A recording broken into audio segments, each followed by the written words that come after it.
Hey friends, happy Tuesday. Thanks for joining us for Unscripted on 13 Plus. I'm Anna Orsini. And I'm Carson Courier. Thank you for joining us. We hope you're having a great day so far. We do want to begin with some late breaking news we've brought to you throughout the morning. Tucson Police Department is looking for a missing vulnerable child. He is 13 years old. Now this is Marcus Tessier. He was last seen in the 800 block of West Altura Street near Fairview and Grant Road. Police say he's about 6 feet tall, weighs about 240 pounds. When he was last seen, he was wearing a black long sleeve shirt and dark pants. So if you've seen him, if you know where he is, please call 911. You can head to our website to see this story, but let's help make sure that Marcus gets home safely. Absolutely. And turning now to a story that we've been continuing to follow for about the past 2 weeks now, jurors will hear closing arguments in the retrial of Christopher Clements today. Both the prosecution and defense wrapped up testimony on Friday. This is the second trial for Clements in this case, where he is accused of killing Isabel Celis. Now, you may remember that Clements is already serving a life sentence for the murder of another girl, 13-year-old Maribel Gonzalez. This is the second time that we've seen this case go to trial. It ended in a hung jury last year, so J.D. Wallace will be there for the trial today. He'll have live updates tonight on 13 News, but obviously a lot of people wondering about the outcome of this trial and what's going to happen this time around. So this is something we'll be following very closely, and be sure that you have our app for any updates as soon as we get them in. Absolutely. JD will have the latest tonight on 13 News. And taking a live look now to New York, prosecutors in Donald Trump's hush money criminal case are asking a judge to impose a gag order on him. They don't want him making public statements about potential witnesses, prospective jurors, and members of the prosecution team and their families. Jury selection in this case is scheduled to begin March 25th. Meanwhile, Trump is also appealing his $454 million judgment in a civil fraud case. A judge handed down that penalty earlier this month after finding that Trump lied about the wealth of his real estate empire to get better deals on loans. But appealing will not stop the enforcement of that judgment. He'll still have to pay money, assets, or an appeal bond covering at least some of what he owes. And turning now to some national news, you are taking a look at some video of some food drops in Gaza this morning. We know President Joe Biden says Israel would be willing to do a ceasefire on its war on Hamas in Gaza during the month of Ramadan, which begins on March 10th.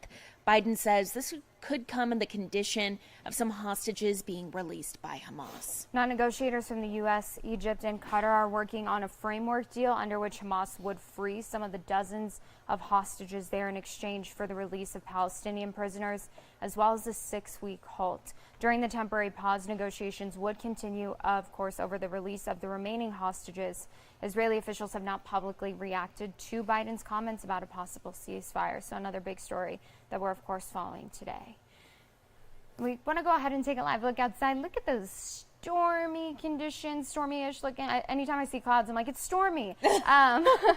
And obviously we're hoping for that rain, so we want to go ahead and bring in 13 First Alert meteorologist Mallory Schnell, because if it's not coming today, it's for sure coming tomorrow. Yes, I went ahead and triggered a First Alert Action Day for tomorrow. We're expecting the most widespread rain and storm coverage we've had in at least 2 weeks. So I know if you put the rain jacket, umbrella away for a while, we had dry conditions for rodeo. Bring it back out. You'll be needing it tomorrow afternoon and evening especially. Okay. In the meantime, today's just kind of a gloomy Tuesday across the area. We have temperatures in the 50s and 60s across southern Arizona, really not budging all too much from our morning lows. So it was a very mild start to the day, all thanks to once again that cloud cover overnight. Tracking a couple of sprinkles, maybe a very spotty shower on the radar, primarily southeast of Tucson. We had a couple of showers in Sierra Vista earlier this morning. Otherwise, we've been drying out compared to yesterday. So latest look at the radar, you can see not all too much. Today is kind of the break day in here. So your forecast, those highs right near climate normals. That'll put us in the mid to upper 60s for Nogales and San Manuel this afternoon. Low 70s for Tucson and Green Valley. Today's forecast for Cochise County a bit breezier than Pima and Santa Cruz counties. Expect highs in the low to mid 60s for Bisbee, Wilcox, and Sierra Vista, and low 70s likely in Douglas. You can see your wind gust forecast here picking up this afternoon. More of those reds and purples off to the east once again. So blowing dust could be a concern where we typically see it. The I-10 corridor, especially between Wilcox and Bowie, we'll be watching that closely for you as we head into this afternoon and evening. Lighter winds expected by tonight and into tomorrow morning. Tomorrow, as I mentioned, a First Alert Action Action Day, we're expecting widespread showers and thunderstorms, primarily during the afternoon and evening hours. In terms of how much rain we could pick up, most of us between 1/4 of an inch to 1/2 of an inch, but we could see isolated amounts up to an inch or so in some of those heavier storms. Snow levels will be staying high. This will be a warmer storm system, so we're talking snow levels above 8,000 feet for most of it. Snowfall accumulations 3 to 6 inches possible in the highest mountaintops. So your hour-by-hour forecast for tomorrow: clear skies to start, actually, and then the system will be working in from the south. As I mentioned, it's going to be a warmer storm with this area of low pressure. That's going to spin up some showers, embedded thunderstorms lunchtime tomorrow through the afternoon and early evening. Could be a messy evening commute with heavy rainfall, gusty winds, those pockets there. That will gradually decrease in coverage through the evening and overnight hours on Wednesday. So mostly cloudy today, spotty shower not out of the question, a high of 71. Tomorrow's a first alert action day, and then we're tracking abundant sunshine for Thursday and Friday. Breezier conditions by this weekend. A passing storm system to our north, mostly dry for us, but that will knock those temperatures back into the mid-60s by Sunday and Monday. Awesome. So definitely the calm before the storm today. Yes. First alert action day tomorrow. So going to be a busy morning for you. Yes, gonna be an active day tomorrow. Finally, a little bit of action for you after a 2-week lull. It's been a couple weeks. It's but not over. Perfect. Well, Awesome. thank you, Mallory. You're Thank you, welcome. Mallory. And it is National Cancer Prevention Month, but of course it's important to stay vigilant all year round. So we really want to bring in Dr. McCamala this morning. Did I say that correctly? You said it correctly. Oh, awesome. Good. Perfect. So you're an oncologist at Arizona Oncology. And tell us a little bit about kind of how important it is for people to really stay on top of their own health year round and check themselves regularly or go to the doctor regularly all the time. See, I think prevention is the most important key here. Mm-hmm. I mean, you can do that by screening. That's what we recommend for most of our patients. So the key here is if you can do screening, you can identify cancers pretty early in life, and then that gives you more treatment options, less aggressive treatments, live longer, have a survival benefit, and possibly a cure. That's why we say prevention and early detection are the key. No, I think when it comes to cancer, we think about specifically with women, you have to go and get a mammogram for breast cancer, cervical cancer. That's something that's detected through a PAP. So there's all these different tests that you have to get, and it can be overwhelming. Are those things that you can see just, maybe taking somebody's blood, some of the indicators that cancer would be there? Do people have to go and get all these different tests, or would one test really kind of show if there's something wrong in your body? That's a good question, but still, I think there are some blood tests, but still the traditional, like, we mentioned about the mammogram, annual mammograms for women are still the standard of care starting at age 50. I mean, now we are doing screening more in the 40 to 49 age women because especially if they're high risk, and 50 to 75, we still screen them. The tests that you're talking about, some of them I would say like the Cologuard, it's called multi-DNA stool testing, where they do it once every year or once in 2 or 3 years, and then but that's not a substitute for a colonoscopy. Still, colonoscopy is the standard of care for men starting at 45, or men and women starting at 45 and up to 75. And coming to the other screening about the cervical cancer, still, I mean, there are now much better tests than before, like the primary HPV testing done every 5 years, starting age 25 to 65. That's a standard of care. So these are still the standard of care from the testing standpoint. So what are the top, would you say, let's say five, most common cancers that you're seeing that people are getting just across the nation? See, typically, the most common cancers, I would say, breast cancer in women, prostate cancer in men, lung cancer, colorectal cancer, and skin cancers. Skin cancers are really a lot, but that's seen mostly by dermatology. But the rest, like breast, colorectal, prostate, and lung, that's our majority of the cancer patients, I would say, in our practice. And in matter of any oncology practice, that's the most common seen cancers. Now, when it comes to cancer trends, I know me and Carson have talked about this because I know somebody personally who's 26 and was just diagnosed with breast cancer. And we've talked about how it kind of seems like younger people, and maybe it's just that we're growing up, so we're more exposed to it now. But it seems like kind of younger people are being diagnosed with cancers more prevalently than they used to be. Is that a trend that you're seeing? We are. Cancer is traditionally a disease of the old, but lately we've been seeing much more cancers in the younger population. I would say my youngest breast cancer patient is 22. So that's Wow. that's so early in life, and my cancer patients are breast cancer. I would say 22 to 94. That's the spectrum of breast cancer I see. But we are seeing a more trend. Probably, I would say maybe some of that could be related to the lifestyle, what we are right now. Yeah. And probably, there are definitely cancers are preventable.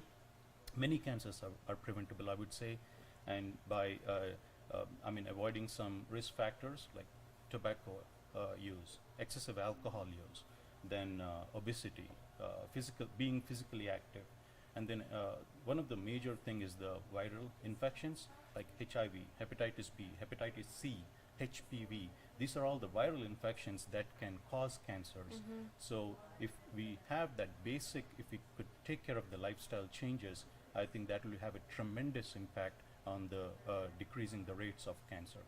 How about for young individuals? Would you recommend genetic testing if there's certain histories in your family of cancer? Yeah, that's a very good question. So we do offer that. I mean, we don't offer to everyone, but there are certain high risk individuals that we look for. As you said, someone having a cancer in their early part of their life, in their 30s, 40s, sometimes 20s. Those are high risk individuals. Or someone having multiple family members with cancers, like someone has a prostate cancer, pancreatic cancer, breast cancer, colon cancer. So someone having multiple cancers in the family, they are high risk. So you do genetic testing in those people who are at high risk. Or the same person having two different cancers, that's a high risk. Or like men having breast cancer, that's also puts them at high risk. So all these people who are at high risk, we recommend genetic counseling. We have a genetic counselor, we do refer them, so they get appropriate testing and it's interpreted appropriately, and so the whole family is taken care of. And the key is again early detection. So these people are screened much earlier in their life compared to the other people who are more screened at age 50, 45. These people can be screened almost at age 25. So we start screening very early in their life. So for the genetic testing, would it work like, I have two sisters. Our grandma passed away from breast cancer. We also have bladder cancer, melanoma in our family. So if I got that genetic test done, would my sisters then be covered? It would kind of determine their risk as well? Yeah, what Okay. typically the genetic counselor do is they bring in the whole family. Okay. So they do a chart like the family tree. They draw that and see who is at risk, the first degree, the family members who can be involved, and these are the people, they all get tested. So Okay. that's why going through a genetic counseling, a proper channel will test everyone and put them at ease. If they don't carry that mutation, then I think they have average risk. They're not at high risk. Okay, Wow. that's cool, yeah. Well, thank you so much. Thanks for having me here. Is there anything else that you want people to know for Cancer Prevention Month? As I said, preventing cancer is by decreasing the risk factors, and then early detection is the key. These are the key things that I encourage everyone to be on top of things. Proactive screening, I would say, is the key. Absolutely. Thank you so Thank much. you We so much. appreciate it. Thanks, Brian. We're going to go ahead and take a look at our website right now. A couple of different trending stories that we are following today. This one, oh, it hurts me, but then it has a happy ending, so it's good. know. Nadia the dog. So you can see that little pack of dogs there on your screen. Now, Nadia was a dog that was shot in the leg and then caught in a coyote trap, but she has been adopted. Good news, because if she wasn't, I would have taken Can her. you imagine? No, I just don't get what would compel somebody to do that to a dog. I but- know. I think so. Her getting caught in a coyote trap, I think, was an accident. Yeah. And then I'm not sure. The article doesn't say who exactly shot her in the leg here, Yeah. but it was amputated. The kind of sweet part of this story, though, is that the people who adopted her, I know, she's such a She's a little sweetie. angel. The people who adopted her have 3 other Great Pyrenees. Oh my gosh, so she's just, you could see her there with the Yes. pack. She's like, you guys look like me. Oh, it's so sweet. And I'm cute. assuming that, because they're working dogs, so I'm assuming that she's kind of being put to work with her family members now and just has a little family. Yeah. So Definitely a sad story that had a happy ending here. Oh, we love our dogs. we do love our dogs, and we're rooting for Nadia. She's a very pretty girl. She so is. Yeah, Well, that's on our website if you want to go check that story out. absolutely. Taking a look at something else that is trending this morning on our website here. Kind of an interesting story. So It's a Taylor Swift story that It doesn't have to is. do with Travis Kelce. How about I that? know. That's That's interesting rare. in itself. So take a look at this. Some trouble for Taylor Swift. It's the big question this morning. A photographer told police he was punched in the face by Taylor Swift's father in Sydney hours after her Australian tour ended. So immediately I'm thinking, where was Travis? He was gone. He had already flown out by then. Oh, If you look at really? the timeline, yeah, because Okay. he flew out before her tour ended. He was just there for a concert. Him and his friend flew in. But so this photographer, Ben McDonald, said he gave a statement to police alleging that Scott Swift had assaulted him after both him and Taylor Swift had exited from a yacht. They came ashore that night. Now, according to one of Swift's representatives, they say that it was the members of the media who were actually being aggressive. They said, quote, 2 individuals were aggressively pushing their way towards Taylor, grabbing at her security personnel and threatening to throw a female staff member into the water. Now, McDonald said that there was really no cause for violence. He later identified the man as Taylor Swift's dad, Scott. He was looking at pictures with police from that evening, and then he saw Scott, and he identified him as the man who kind of had punched him. So of course, I'm going to be a millennial here. Yeah, give us your take. TikTok. I was on TikTok last night. Oh. So a lot of people from Sydney know this photographer, and I guess he's gotten in a lot of trouble in the past for harassing celebrities. He has a long rap sheet of events just like this. Do I think it's okay for Taylor Swift's dad to punch him in the face? No. But No. That's the we thing shall that's see. so We don't even know if tricky. it happened. Yeah, that's the thing that's tricky because I think you look at these incidents and you look at, I mean, I couldn't ever imagine being that level of famous just because you can't go anywhere. Like, you physically cannot leave your house without people, you know, coming up to you, paparazzi everywhere following you. Unfortunately, it's something we saw with Princess Diana. And so, like, as a parent, obviously you would want to respond. You would want to protect your daughter if that is the case. I don't know, though. I wasn't there. I know. We have Martin Salazar here commenting in his thoughts. We love to see it. We love when anybody shares with us. So he said paparazzi is out of control again. They need to be arrested. Remember Diane. I think Princess Diana was a huge kind of, that was the beginning of the paparazzi, really. Yeah, and targeting a celebrity to that degree, where I know there's the conspiracy theories on what exactly happened, but eventually, you know, ultimately the story was that they were following her and that's how they crashed and died. Now, we don't know all the circumstances around that, but I just can't imagine not being able to leave my house, go into Target, get into the car without people following you. So I don't know exactly what happened. I wasn't there. Unfortunately, me and Carson did not attend Taylor Swift's tour in Sydney. I wish, but you know, Papa Swift was just being a dad, and I hate to say it, but we'll see.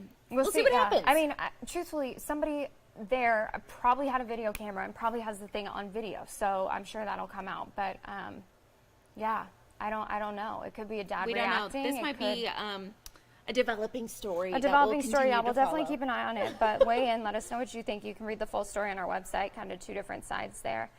Or you can go on TikTok like Carson and go down.